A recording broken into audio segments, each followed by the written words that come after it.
Hydration. Drinking enough water. Daily requirement of our body is 8 to 10 glasses of water. Suppose if anyone is not drinking enough water, then what happens?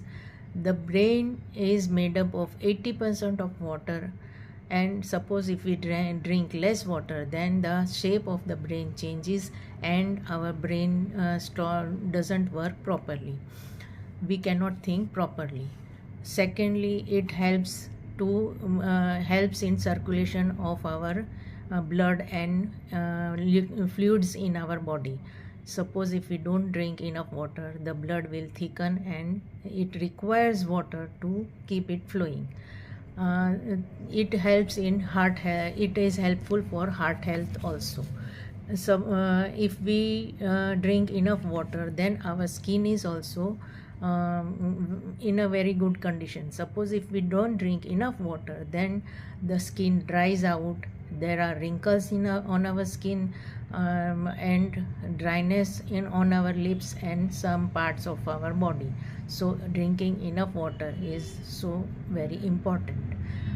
If we drink enough water, then it flushes out all the toxins from our body. It helps to remove kidney stones also. So in drinking enough water is required for kidney stones to be removed from our kidney. And it is also helpful in cramps.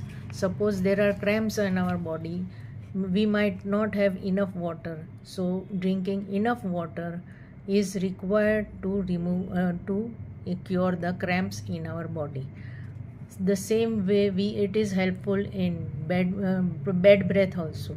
If we don't have enough water, then there will be a bad breath from our mouth, and due to lack of perspiration, there will be a bad odor from our body also.